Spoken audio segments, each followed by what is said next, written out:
Угорський прем'єр-міністр Віктор Орбан прибув до Китаю. Він написав у соцмережі X «Мирна місія 3.0» і додав хештег Пекіна. Видання Reuters, посилаючись на прес-секретаря глави угорського уряду, написало, що Орбан проведе зустріч із лідером Китаю Сі Цзіньпіном. Журналісти також писали про те, що китайське МЗС підтвердило візит політика. У китайській державній урядовій агенції новин запевнили, що Орбан зустрінеться з Сі для поглибленого спілкування з питань, що становлять взаємний інтерес. Китайське видання The Paper написало, мовляв, візит Орбана неочікуваний, адже у повідомленні тамтешнього МЗС не вказано, на чиє запрошення він прибув. Прем'єр-міністр Угорщини Віктор Орбан, який прибув з несподіваним візитом до Пекіну, провів переговори з лідером КНР Сі Цзіньпіном. Далі цитую угорського прем'єра. Китай є ключовою державою у створенні умов для миру в російсько-українській війні. Саме тому я приїхав на зустріч з президентом Сі в Пекін всього через 2 місяці після його офіційного візиту до Будапешту. Російські пропагандисти повідомили, що під час зустрічі Орбан заявив, що Угорщина високо цінує мирну ініціативу Китаю щодо України у разі повномасштабної війни Російської Федерації проти України, що йде по сусідству з Угорщиною. Ми теж високо цінуємо вашу мирну ініціативу, сказав Орбан.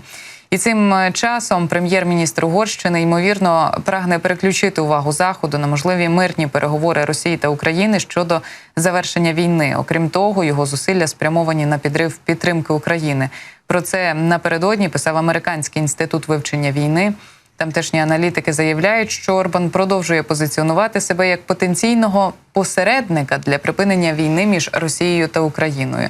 І хоча Путін виступає проти будь-яких переговорів, прем'єр Угорщини працює над власним наративом. Так Орбан намагається переключити увагу з підтримки України до переговорів щодо припинення війни. Днями прем'єр Угорщини опублікував статтю у виданні Newsweek. Там звинуватив Альянс у виборі конфлікту, а не миру. Орбан наголошував, що НАТО створили саме для підтримки миру. Цікаво, що стаття Орбана з'явилася після його візитів до Києва і Москви. Далі слухаємо детальніше. Орбан постійно виступає проти та підриває зусилля Європейського Союзу щодо надання військової допомоги Україні. І зміщення уваги Європи з військової допомоги підтримує цю ширшу мету тепер, коли Угорщина головує в Раді ЄС. Прем'єр-міністр Болгарії Дімітар Главчев 5 липня запропонував Болгарії стати посередником у мирних переговорах між Україною та Росією та наголосив, що переговори мають відповідати статуту ООН та міжнародному праву. Міністр закордонних справ Туреччини Хакан Фідан так само наполягав на тому, щоб Україна розширила та прискорила поточний мирний процес в Україні 6 липня, щоб запобігти поглибленню поляризації та надати пріоритет дипломатії. Я ж нагадаю, прем'єр-міністр Угорщини Віктор Орбан у п'ятницю 5 липня прибув до Москви. Його прес-служба назвала поїздку миротворчим візитом. Аналітики Інституту вивчення війни наголошують, що Путін використав зустрічі з прем'єр-міністром Угорщини Віктором Орбаном, аби виступити проти домовленості припинення вогню. Так, російський президент вкотре наголосив, що остаточним завершенням війни буде досягнення цинічної мети знищення української державності. В інституті додали, що на зустрічі з Орбаном Путін прямо відкинув участь Росії у будь-яких переговорах щодо угоди про припинення війни. Аналітики додали, що це є відхиленням від курсу політики російського президента, адже раніше він удавав, що йому цікаві мирні переговори. Путін також намагався показати Орбана не лише як друга Росії, а й як представника ЄС, адже Угорщина стала головою в Раді Євросоюзу. Російський президент висловив сподівання, що Орбан обговорить позицію країн ЄС щодо війни в Україні з європейськими партнерами. Тем не менее, мы признательны господину премьер-министру за посещение Москвы. Воспринимаем это как попытку восстановить диалог и придать ему какой-то дополнительный импульс. Я ж нагадаю, минулого тижня угорський прем'єр перед своїм візитом до Москви відвідав також і Київ, де зустрівся з українським президентом. Він під час свого перебування у нашій столиці заявив, що припинення вогню могло б забезпечити Україні прискорення темпу переговорів із країною-агресоркою Росією.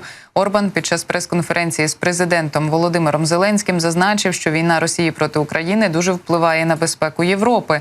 За його словами, Угорщина високо цінує всі ініціативи президента України щодо досягнення миру, але тут завжди є проросійське «але», якщо справа стосується Віктора Орбана. Вже згодом він дав кілька своїх коментарів щодо тих поїздок у якості сумнівного миротворця. За словами прем'єра Угорщини, Путін не зацікавлений у тому, аби припиняти вогонь задля того, щоб підготувати ґрунт для переговорів. Російський диктатор у розмові з Орбаном сказав, що, мовляв, справжні переговори неможливі без залучення обох сторін конфлікту. Також очільник Кремля зазначив, що те, що робиться без участі Москви, не має жодного значення. Вочевидь, Путін мав на увазі саміт миру, куди представників Росії не покликали. Путін вкотре згадав так звані переговори у Стамбулі навесні 22-го року. Він заявив, що відтоді позиція Москви не змінилася і вона готова до перемовин на тих самих умовах. І от, бачите, усі ці наративи, вони лунають тоді, коли Росія продовжує вбивати українців. У той момент, коли росіяни використовують масовану атаку на 40 ракет, 40 повітряних цілей, які летять на голови українцям. І все ж таки на міжнародній арені з'являються певні політики, які говорять, треба домовлятися. Треба просто заморозити це все. Треба просто перестати стріляти. Треба віддати Росії те, що вона хоче. І вони, напевно, не розуміють і не усвідомлюють того, що Росія йтиме далі. Йтиме.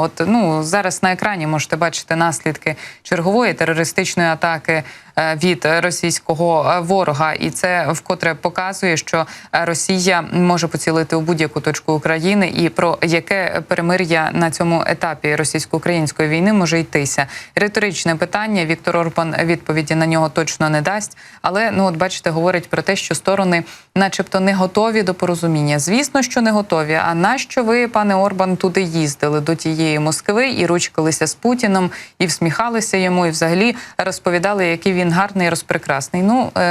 Чергове риторичне питання, на яке Віктор Орбан точно відповіді не дасть.